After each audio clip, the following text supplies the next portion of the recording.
Hello everyone, it's me FlyLady Kat, and today we're continuing on our February journey with the wisdom of finally loving yourself and the grace of finally loving yourself, which is being done by Nikki in her beautiful videography. Today I'm giving you the steps for the children's morning routine, and Nikki will make a beautiful videograph of that, or video of that.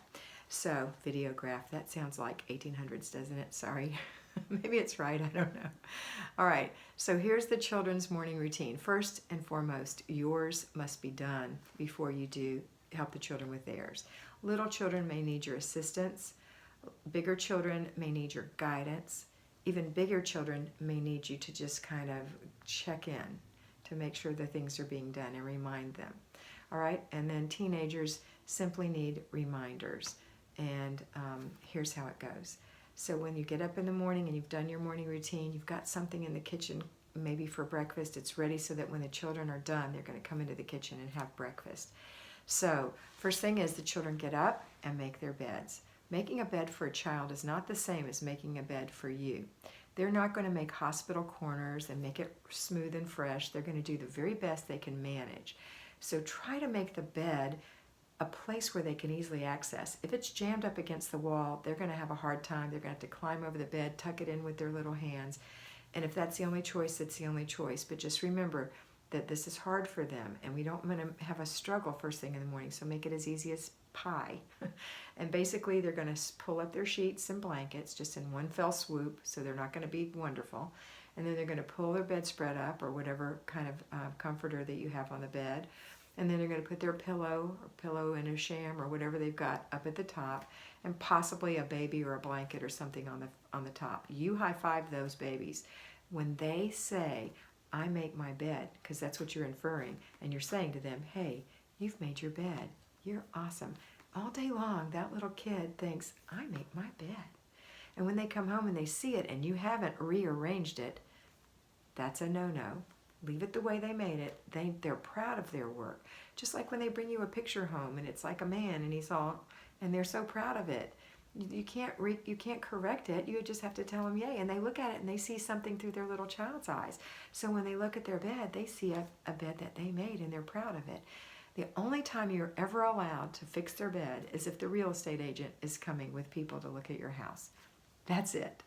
No other time. I don't care if it's Christmas and people are going to come look at the children's room. You proudly point out that your child makes their bed. Okay, that's your little lesson. All right, next, into the bathroom. They're going to wash their face, brush their teeth. That little toothpaste spitty thing that they put in the sink, they're going to wipe that out. They're going to comb their hair. You're going to help them if they need to. Maybe your little girl needs you to French braid her hair or whatever. Put on their clothes. Put their pajamas in the hamper if they're dirty, in the drawer, or wherever you have them, keep them. Some people have their children stick them under their pillows. I don't care. It's your house. You're the alpha. Just wherever you want their PJs to go, just not on the floor. If you may have a special hook for them, doesn't matter. It's all good.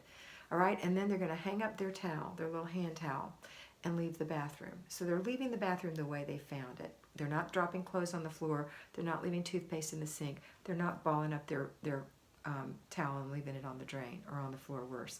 They're going to hang it up. Then they're coming into the kitchen. Now they're dressed, their bed is made, their teeth are brushed, their face is clean, and they're going to eat some breakfast.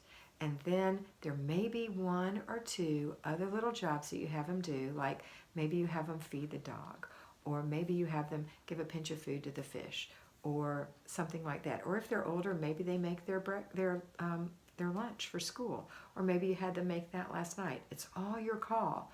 But don't give them a million jobs. One or two little jobs in the morning routine is fine. And then have their things by the front door. If you're taking your children to school, if they're not homeschooled and you're leaving the house with them, then their shoes, I recommend shoes by the front door, because you know how kids are. They never can find it, and it's like, we got to go, get your shoes. They're by the front door. Their backpack is by the front door.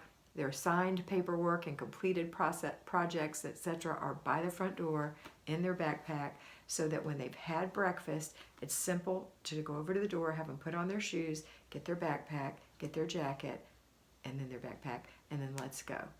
A lot less trouble and a lot less friction than the old days, right? Okay, that's it for today. I hope you have a beautiful day. Now go over to Inspired by Nikki and watch her video of the same thing. So she's going to just show you how this looks, okay?